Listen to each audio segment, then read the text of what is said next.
काशीपुर नगर के एक गरीब ब्राह्मण को भिक्षा मांगते देखकर भगवान विष्णु जी ने स्वयं ही एक बूढ़े ब्राह्मण के रूप में उस निर्धन ब्राह्मण के पास गए और कहने लगे, हे विप्रे, श्री सत्यनारायण भगवान मनोवांछित फल देने वाले हैं। तुम उनका व्रत पूजन करो, जिसे करने से मनुष्य सब प्रकार के दुखों से मुक्त हो जाता है। इस व्रत में उपवास का भी अपना महत्व है, किंतु उपवास से मात्र भोजन न लेना ही नहीं समझना चाहिए। उपवास के समय हृदय में यह धारणा होनी चाहिए कि आज श्री सत्यनारायण भगवान हमारे पास ही विराजमान हैं। अथ अंदर व बाहर शुचिता बनाए रखनी चाहिए और श्रद्धा विश्वास पूर्वक भगवान का पूजन कर उनकी मंगलमयी कथा का श्रवण करना चाहिए। श्री सत्यनारायण की कथा बताती है कि व्रत पूजन करने में मानव मात्र का समान अधिकार है, चाहे वह निर्धन, धनवान, राजा हो या व्यवसायी, ब्राह्मण हो या अन्य वर्ग, स्त्री हो या पुरुष।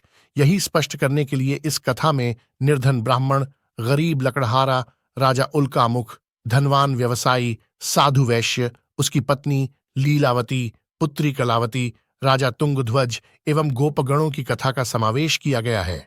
इस कथा के अनुसार जैसे लकड़हारा, गरीब ब्राह्मण, उल्कामुख, गोपगणों ने सुना कि यह व्रत सुख, सौभाग्य, संपत्ति सब कुछ देने वाला है, तो सुनते ही श्रद्धा, भक्ति तथा प्रेम के साथ सत्य व्रत का आचरण करने में लग गए और फलस्वरूप सुख भोग कर परलोक में मोक्ष के अधिकारी हुए।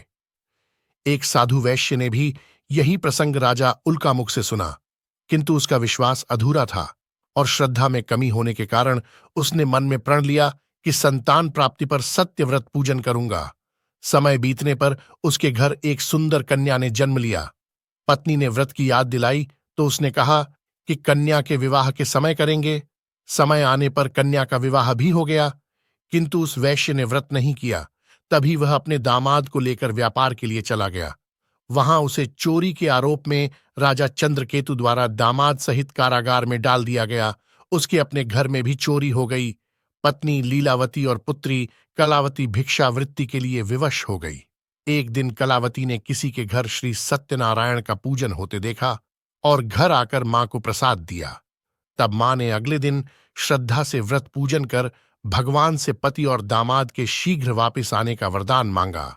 श्री हरि प्रसन्न हो गए और स्वप्न में राजा को कह दिया कि वह दोनों बंदियों को छोड़ दे, क्योंकि वह निर्दोष हैं। राजा ने अगली सुबह उनका धन धान्य तथा प्रचुर द्रव्य देकर उन्हें विदा किया। घर आकर पूर्णिमा और संक्रांति को सत्यव्रत का जीवन भर आयोजन करता रहा।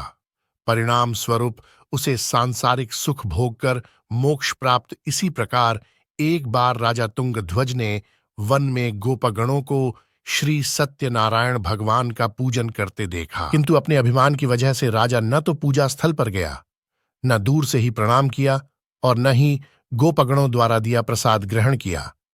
परिणाम यह हुआ कि राजा के पुत्र, धन धान्य, अश्व गजादि सब नष्ट हो गए। राजा को फिर ये आभास हुआ कि विपत्ति का कारण सत्यदेव भगवान का निरादर है। तब उसे बहुत पश्चाताप हुआ। वह तुरंत वन में गया और गोपगणों को बुलाकर उनसे सत्यनारायण भगवान की पूजा विधि पूछी और बाद पूजा की भी। फिर उसने ही प्रसाद ग्रहण किया तथा घर आ गया। उसने देखा कि विपत्ति टल गई और उसकी सारी संपत्ति तथा जन सुरक्षित हो गए। राजा प्रसन्नता से भर गया और अपना सर्वस्व भगवान को अर्पित कर दिया। यदि आपको हमारे द्वारा दी गई जानकारी अच्छी लगी हो तो वीडियो को लाइक और चैनल को सब्सक्राइब करिए। धन्यवाद।